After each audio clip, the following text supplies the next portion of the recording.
twongeye turatomboye bana b'Imana kuba Nyagasani duhamagaye kugira ngo tugirire neza. Ku izina ry'Imana Data na Mwana na Roho Mutagatifu, amen.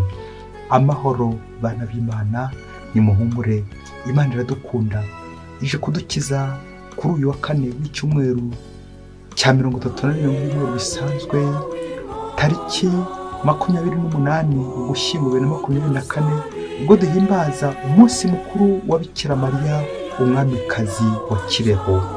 Ngaha amasomo agiye kuduhuza n'ab'ijuru. Isomo rya mu gitabo cy'umuhanuzi Izayi, umutwe wa 7 kugeza ku 14. Uhoraho arongera abwira Akazi ati, saba Uhoraho Imana yawe aguha ikimenyetso, cyaba icyo hasi kuzimu cyangwa se icyo hejuru mu kirere. Akazi arasubiza ati, ntacyo nsabye kandi sinshaka no kwinjira Uhoraho. Nuko Izayi aravuga ati, tega amatwi rero umuryango wa Dawudi, mbese ntibihagije kunaniza abantu kugira ngo mwe mutange kunaniza Imana yanjye? Noneho rero ni Nyagasani ubwo uzabihera ikimenyetso. Dore ngaho umwari asamye inda, akazabyara umuhungu, maze akazamwita Emanueli. Iryo ni ijambo ry'Imana. Isomo rya kabiri turisanga mu ibaruwa Pawulo Mutagatifu yandikiye Abanyefezi, umutwe wa 1 umurongo wa 3 kugeza ku 12. Nihasingwe Imana se umwami wacu Yezu Kristu, yadusakaje mu imigisha y'amoko yose ituruka kuri Roho mu ijuru ku bwa Kristu. Nguko uko yadutoreye muri we nyine mbere y'ihangwa y'ibiriho byose, kugira ngo tuzayihore imbere mu rukundo turi intungane n'abaziranenge. Igena icyo imbere y'igihe ko tuzayibera abana yihitiyemo tubikesheje Yezu Kristu, kuko niko yabyishakiye ku buntu bwayo, kugira ngo rusingirizwe ingabire yaduhereye ubuntu mu mwana wayo w'inkoramutima.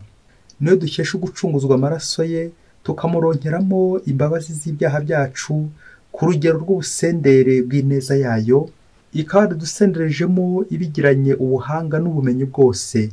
Yaduhishuriye ibanga ryo gushaka kwayo, wa mugambi wuje urugwiro yari yifitemo kuva kera, ngo izawuzuze ibihe bigeze, umugambi wo gukoranyiriza ibintu byose ku mutwaro umwe rukumbi, Kristu, ari ibiri mu ijuru ari n'ibiri ku isi. Niwe kandi twatorewemo tugenwa imbere y'igihe ku buryo buhuye n'umugambi w'ugenga byose, kugira ngo twebwe abashyize amizero muri Kristu tubonereho gusingiza ikuzo ryayo. Iryo ni ijambo ry'Imana. Nyagasani Yezu nabane namwe. Amagambo mu Ivanjili ntagatifu ko yanditswe na Yohani, umutwe wa 1 umurongo wa 5 n'uwa 9 kugeza ku 11. Nuko urumuri rumurikira mu mwijima, ariko umwijima wanga kurwakira. Jambo niyo rumuri nyakuri rumurikira umuntu wese uza kuri iyi si. Yari mu isi kandi isi yabayeho ku bwe, ariko isi irarenga ntiyamumenya. Yaje mu bye, ariko abe ntibamwakira. Iyo ni Ivanjili ntagatifu. Yaje mu be, ariko abe ntibamwakira. Bayoboke b'Imana, nimugire amahoro. Imana iradukunda, ije kudukiza.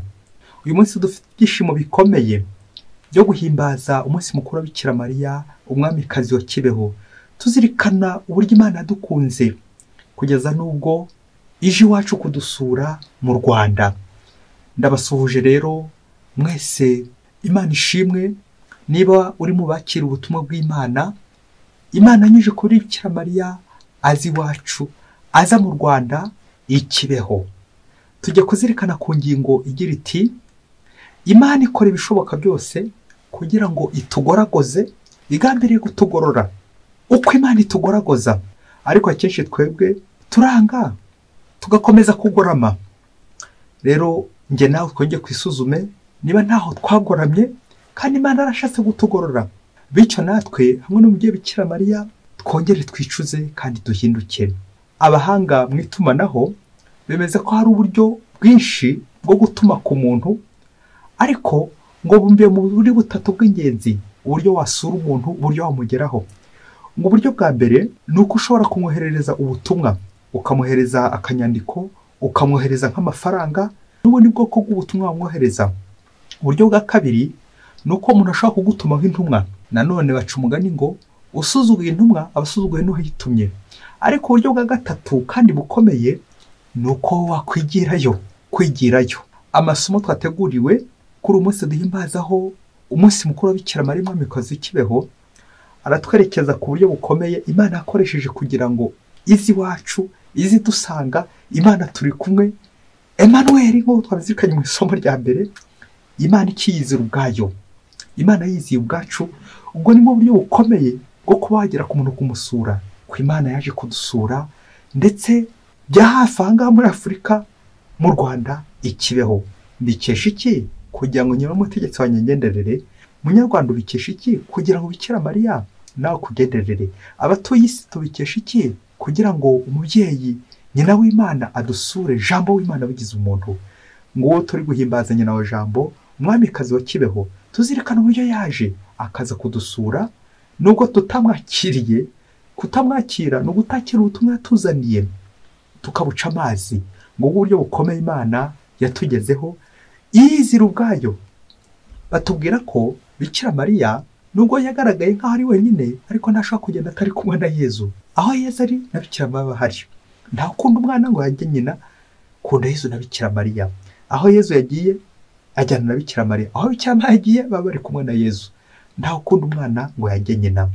Batubwira ko amabonekerwa y'Ikibeho yatangiye kuri 28 z'ukwezi kwa 11 1981, ageza n'ubundi ku itariki 28 z'ukwezi kwa 11 1989. Icyo gihe cyose Bikira Mariya amutembera ari kumwe n'umuhungu we Yezu Kristo, agira ngo dukebure, agira ngo tugororane neza. Ese twaramwumviye? Yatuzaniye ubutumwa bukubiye mu ijambo la conversion, kwisubiraho tukagarukira Imana. Nimwicuze, nimuhinduke inzira zikiri nyabagendwa. Amen. Bikira Mariya tubwiye ko adukunda cyane kandi yifuza ko natwe twamukunda. Tukemera kwihana, tukumvira Jambo w'Imana uwo yatubyariye Yezu Kristo. Nuko aratubwira ati ibyo ababwira byose mubikore. Kumvira Imana, kumvira Yezu Kristo, kumvira Jambo w'Imana. Ngo uburyo Imana yiziyemo ikaza munsi, ikaza Ikibeho, Bikira Mariya akadusura ari kumwe na Yezu, Jambo w'Imana wigize umuntu. Nyina wa Jambo arakoze kuza kudukebura. Nta kimana itadukorera kugira ngo ize kutuzahura. Nta kimana itadukorera kugira ngo ikomeze duhendahende kuko duhenze. Ariko twebwe icyo dukora turayihunga. Ngo urwo rumuri nk'uko n'Ivanjili yabitubwiye, urumuri ruza munsi ariko twe tukihundira umwijima. Jambo w'Imana waje munsi ariko twebwe tugakomeza tuguma mu mwijima.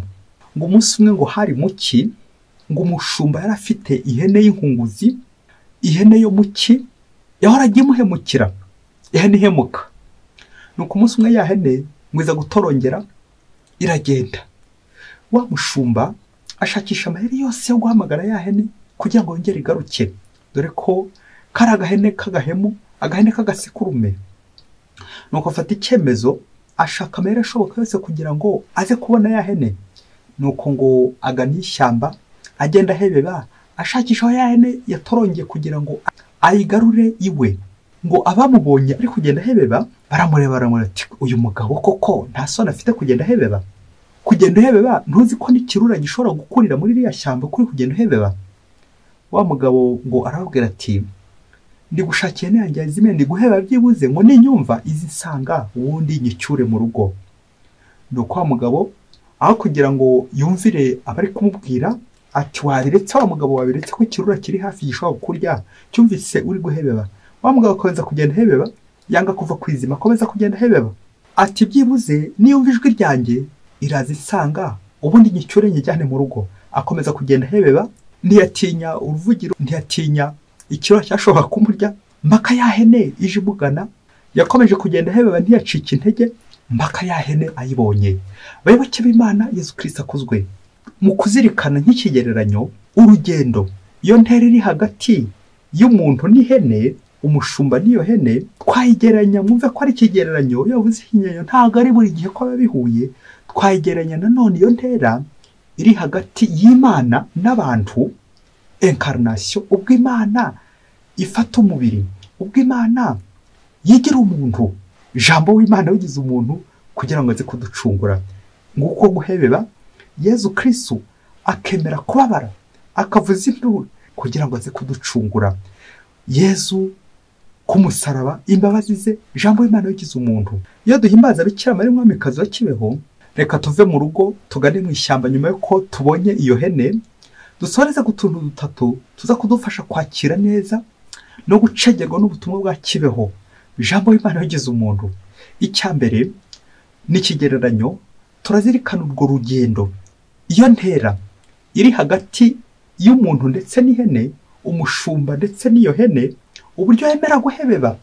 Twabyerekeza nanone ku ntera iri hagati y'Imana, y'Imana nyiricyubahiro nyirikuzo, yemera kumanuka kwa guhebeba ikamanuka isanga abantu.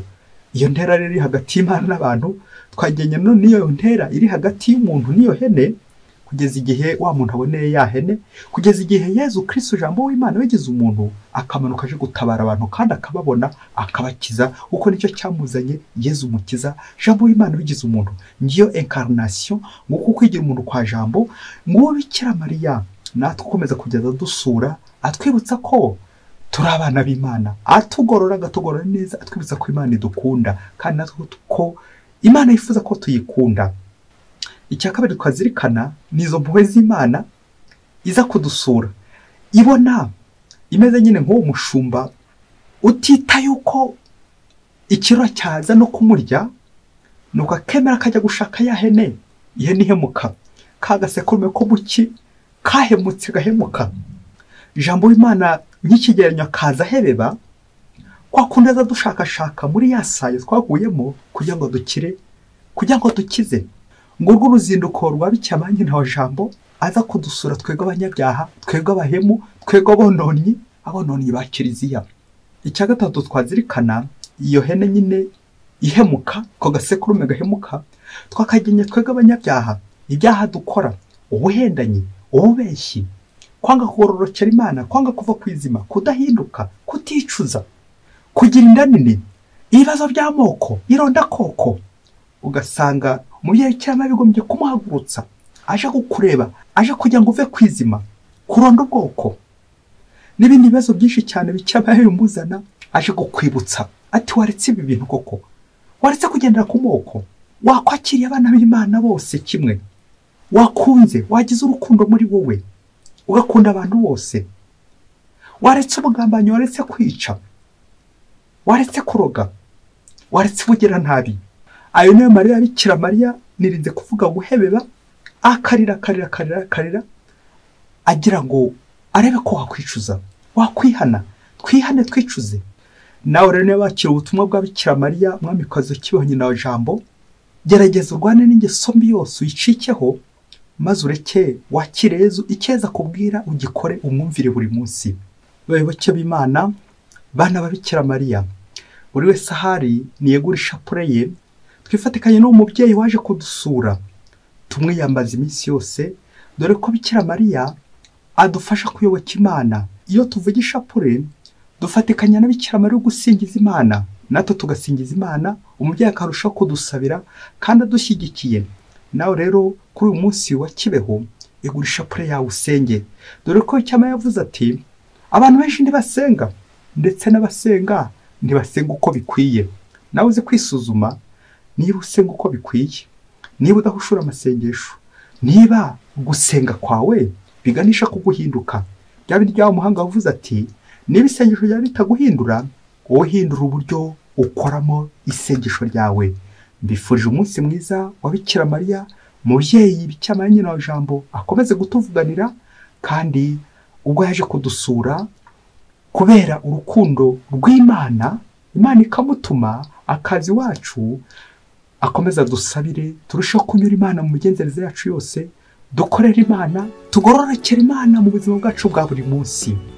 Bikira Mariya nyina wa jambo udusabire buri munsi. Mwese Imana ibahe umugisha, Imana Data na Mwana na Roho Mutagatifu.